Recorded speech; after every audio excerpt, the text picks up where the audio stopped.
اعوذ باللہ من الشیطان الرجیم بسم اللہ الرحمن الرحیم وللہ المشرق والمغرب۔ اب دیکھیے تمہید ہو رہی ہے تحویل قبلہ کے لیے۔ اب ظاہر بات ہے کہ بڑی حساس جو ہے وہ ایک کیفیت تھی یہ تو یروشلم کے ساتھ جن کو دلچسپی تھی اور ان کے دلوں میں اس کی عقیدت تھی، مکہ مکرمہ اور بیت اللہ کے ساتھ جن کو دلچسپی تھی اور ان کے دلوں میں اس کی عقیدت تھی، تو اس حوالے سے یہ قبلہ بدلنا، 2 دفعہ بدلا ہے قبلہ۔ پہلے آ کے مدینے میں حضور نے یروشلم کی طرف 16 مہینے نماز پڑھی اور پھر تحویل قبلہ ہوا۔ تو اب اس میں کئی امتحان ہو گئے، وہ آگے آ جائے گا، لیکن اس کی تمہید باندھی جا رہی ہے للہ المشرق والمغرب۔ مشرق اور مغرب سب اللہ کے ہیں، یعنی اگر ہم رخ کرتے ہیں مغرب کی طرف تو اس کے معنی یہ نہیں ہے کہ اللہ مغرب میں ہے، معاذ اللہ۔ اللہ تو جہت سے، مقام سے، ماورا ورا الورا۔ تو یہ ہے کہ ایک یکسانیت پیدا کرنے کے لیے، اجتماعی رنگ دینے کے لیے ایک چیز کو قبلہ بنا دیا، علامت ہے۔ غالب نے ٹھیک کہا ہے، قبلے کو اہل نظر قبلہ نما کہتے ہیں۔ قبلہ جو ہے وہ مسجود تو نہیں ہے پرے سرحد ادراک سے اپنا مسجود۔ قبلے کو اہل نظر قبلہ نما کہتے ہیں۔ للہ المشرق والمغرب فینما تولوا فثم وجہ اللہ، جدھر میں تم رخ کرو گے وہ اللہ ہی کا رخ ہے۔ ان اللہ واسع علیم، یقیناً اللہ بہت وسعت والا ہے، بہت وسعت والا ہے، وہ کسی سمت میں محدود نہیں ہے اور علیم ہے، ہر شے کا جاننے والا ہے۔ دیکھیے یہاں یہ آیت کہہ کے اور چھوڑ دیا مسئلہ، اگلے مسئلے پر آ گئے۔ آگے آپ کو پتہ چلے گا کہ یہ در حقیقت ایک تمہید باندھی جا رہی ہے تحویل قبلہ کے لیے۔ وقالوا اتخذ اللہ ولدا سبحانہ، اور ان میں وہ بھی ہیں، اب ظاہر بات ہے یہاں پھر اشارہ ہو رہا ہے وہ اہل مکہ کی طرف، جنہوں نے یہ کہا ہے کہ اللہ نے اولاد اپنے لیے اختیار کی، یعنی وہ کہتے تھے کہ یہ جو فرشتے ہیں یہ اللہ کی بیٹیاں ہیں۔ نصارہ کہتے تھے کہ حضرت مسیح اللہ کے بیٹے ہیں، اور یہودیوں کا بھی ایک گروہ ایسا تھا جو حضرت عزیر کو اللہ کا بیٹا کہتا تھا۔ بل لہ ما فی السماوات والارض، نہیں، آسمانوں اور زمین میں جو کچھ ہے اسی کی ملکیت ہے، سب مخلوق ہے، مملوک ہے، خالق اور مالک صرف وہ ہے۔ کل لہ قانتون، اور سب کے سب اس کے فرما بردار ہیں، بڑے سے بڑا رسول، بڑے سے بڑا ولی، بڑے سے بڑا فرشتہ، بڑے سے بڑے اجرام سماویہ، سب کل لہ قانتون۔ بدیع السماوات والارض، وہ آسمان اور زمین کو پیدا کرنے والا ہے بغیر کسی شے کے۔ یہ ابداع اور خلق، ان میں فرق ہے۔ ابداع، بلکہ شاہ ولی اللہ دہلوی نے حجت اللہ البالغہ کا جو پہلا چیپٹر ہے اس کو یہی 3 عنوان دیے ہیں۔ اللہ تعالیٰ کے افعال بنیادی طور پر 3 ہیں، ابداع، خلق، تدبیر۔ ابداع ہے جسے انگریزی میں کہتے ہیں کریشن ایکس نہیلو، عدم محض سے کچھ بنا دیا، کچھ نہیں تھا بنا دیا، کن فیکون، یہ ابداع ہے۔ خلق ہے اب ایک چیز سے دوسری چیز بنانا، گارے سے انسان بنایا، یہ تخلیق ہے۔ آگ سے جن بنایا، یہ تخلیق ہے۔ نور سے فرشتے بنایا، یہ تخلیق ہے۔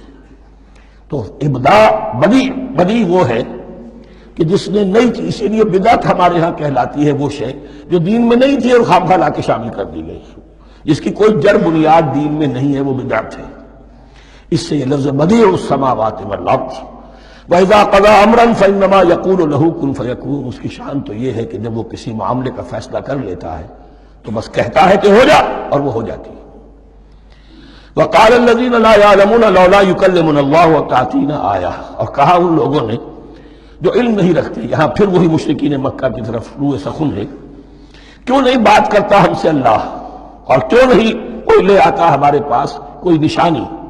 یہ میں عرض کر چکا ہوں، یہ مضمون جو ہے کہ ان کا مطالبہ تھا بہت شدت کے ساتھ کہ کوئی معجزے ویسے ہی دکھاؤ جیسے تم کہتے ہو کہ عیسیٰ نے دکھائے تھے، موسیٰ نے دکھائے تھے، تو ہمارے یہ مطالبے پورے کر دو، ہم مان لیں گے۔ یہ ذکر آئے گا سورہ انعام میں اور پھر سورہ بنی اسرائیل میں۔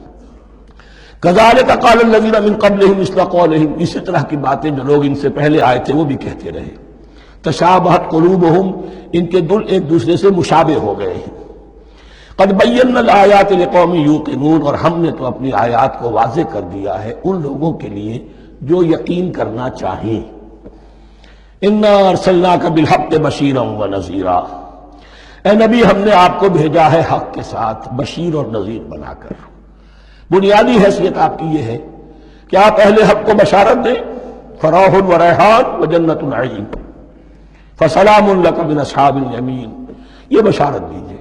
اور جو غلط راستے پر جائیں، کفر کریں، منافقت میں مبتلا ہوں، ملحد ہوں اور بدعملی کریں، ان کو آپ خبردار کر دیجئے کہ جہنم ان کے لیے تیار کر دی گئی ہے۔ آپ کا کام دعوت ہے، ابلاغ ہے، تبلیغ ہے، نصیحت ہے۔ وَلَا تُسْأَلُ عَنْ أَصْحَابِ الْجَحِيمِ، آپ سے سوال نہیں کیا جائے گا جہنمیوں کے بارے میں کہ محمد یہ کیوں جہنم میں پہنچ گئے، ہم نے تمہیں بھیجا تھا، تمہارے ہوتے ہوئے یہ جہنمی کیوں ہو گئے؟ نہیں، یہ آپ کی ذمہ داری نہیں ہے۔ کون جنت میں جانا چاہتا ہے، کون جہنم میں جانا چاہتا ہے، یہ آدمی کا اپنا فیصلہ ہے۔ آپ کا کام ہے کہ حق کو واضح کر دیں، ہاں وضاحت میں کمی نہ رہ جائے، حق واضح ہو جائے، کوئی اشتباہ نہ ہو، بالکل مبرہن ہو جائے، واضح ہو جائے، بس یہ ذمہ داری آپ کی ہے، اس سے زیادہ نہیں۔ یہ مسئولیت جو ہوتی ہے، انسان اگر اپنی اصل مسئولیت سے زیادہ ذمہ داری اپنے سر پر ڈال لے تو اس سے بھی بہت بڑی بڑی گمراہیاں پیدا ہوتی ہیں۔ اور اس کا جو تذکرہ ہو رہا ہے بڑی گمراہی تو معاذ اللہ وہ تو ہمارے حوالے سے ہوتی ہے۔ ہمارے ہاں کی بہت سی جماعتیں جو ہیں اسی طرح کی غلطیوں کی وجہ سے وہ غلط راستوں پر پڑ گئی، پوری تحریکیں برباد ہو گئی۔ لیکن یہاں بھی حضور کا معاملہ کیا ہو رہا تھا کہ حضور چاہتے تھے کہ کسی طرح یہ علماء یہود ایمان لے آئے۔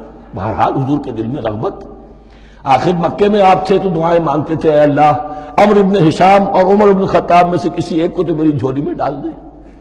تو اسی طرح کی دعا آپ نے کی ہوگی۔ فرمایا وَلَن تَرْضَىٰ عَنكَ الْيَهُودُ وَلَا النَّصَارَىٰ حَتَّىٰ تَتَّبِعَ مِلَّتَهُمْ، اے نبی کسی مغالطے میں نہ رہیے، ہرگز راضی نہیں ہوں گے آپ سے نہ یہ یہودی اور نہ نصرانی جب تک کہ آپ پیروی نہ کریں ان کی ملت کی۔ لہذا امید منقطع کر لیجیے، اس لیے کہ زیادہ امید ہو تو مایوسی ہو جاتی ہے۔ اقبال نے بہت خوب کہا ہے بندہ مومن کے بارے میں، جس کی امیدیں قلیل، جس کے مقاصد جلیل۔ مقصد اونچا لیکن امید قلیل رکھیے، اللہ چاہے گا تو ہو جائے گا، نہیں چاہے گا تو میرا کام تو اپنی حد تک اپنا فرض ادا کر دینا ہے۔ اس سے زیادہ کی جو ہے خواہش اپنے دل میں پالیں گے، کسی اجرت پسندی میں گرفتار ہو جائیں گے، کہیں دائیں بائیں ہک اور کرک کے ذریعے سے کہیں پہنچنے کی کوشش کریں گے اور اپنے آپ کو بھی برباد کر دیں گے۔ لن ترضى عنك اليهود ولا النصارى حتى تتبع ملتهم قل ان هدى الله هو الهدى، کہہ دیجئے دیکھو ہدایت تو ہے اللہ کی ہدایت۔ وَلَئِنِ اتَّبَعْتَ أَهْوَاءَهُمْ، اور نبی آپ بھی کان کھول کر سن لیں، اگر آپ نے ان کی خواہشات کی پیروی کی، یہاں ہم جوڑ دیں گے الفاظ بالفرض بفرض محال، اگر آپ نے ان کی خواہشات کی پیروی کی کہ کچھ چلو لے دو کر معاملہ کر لو، کچھ ان کی بات مانو، کچھ اپنی بات منوا لو۔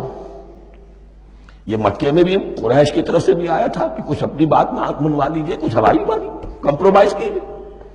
اب ظاہر بات ہے کہ یہاں اب یہود کے ساتھ یہی معاملہ ہے۔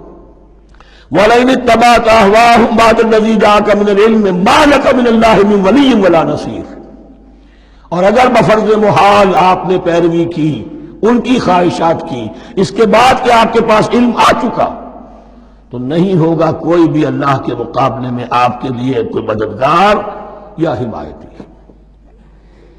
معاذ اللہ معاذ اللہ، حق کی تلوار بڑی ننگی ہے، اور یہاں اللہ کا عدل یہ فرد سے فرد تک بدلتا نہیں ہے، نہ امت سے امت کی طرف بدلے گا، قوم اور کسی اور قوم سے ایک معاملہ کسی دوسری قوم سے کوئی اور معاملہ نہیں۔ اللہ کے اصول ہیں، اللہ کے قوانین ہیں، اس کی فطرت ہے، فطرت اللہ التی فطر الناس علیہا، پھر یہ کہ اس کی سنت ہے، لن تجد لسنت اللہ تحویلا ولن تجد لسنت اللہ تبدیلا۔ صدق اللہ العظیم۔